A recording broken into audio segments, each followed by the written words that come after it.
Welcome, Dr. Marion Morkel, to the Academy, and today you're going to share with us the top 3 things that you think underwriters need to know about disorders of the central nervous system. Okay. Over to you.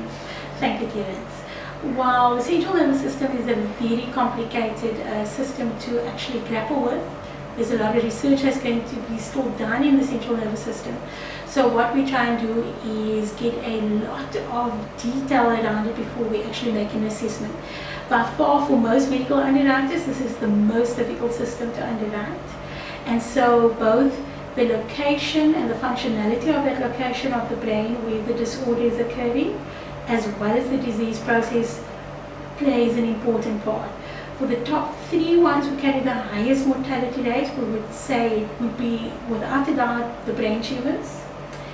Lots of research is still being done in brain tumors. Unfortunately, for the most part, most brain tumors are still uninsurable. When it comes to the benign brain tumors, there's a lot of work done by neurologists who actually wants to reclassify benign brain tumors as part of the malignant group.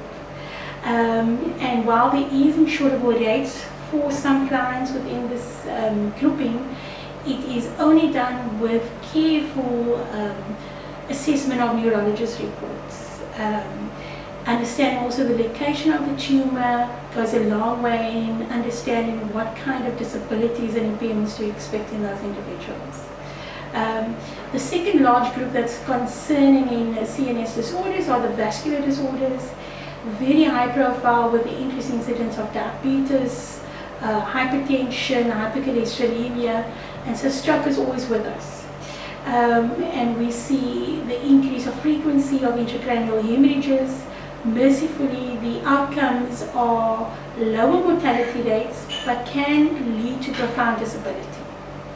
And once again, careful assessment of that disabilities before we can offer insurable rates, as well as the reversal of the causes of that actual vascular event, is important before we underwrite. Then the last category that is of a concern in CNS disorders are the degenerative disorders. Those ones we tend to not have control at all over. Very little is known of the causes of these degenerative, but the top 3 amongst them would be Alzheimer's, Parkinson's, and multiple sclerosis. They do have insurable rates in it. Unfortunately, they also have a profound degree of disability, and we need to know a lot about the social support structures, as well as just how well they are followed up by neurologists before we will offer underwriting assessment in this category. So you can see it's quite complicated, the CNS, but with careful reporting and knowing what to ask, you don't need to know everything about the CNS to be a good underwriter in this field. But to know what to ask and to know what kind of questions to ask is very important before you make an assessment.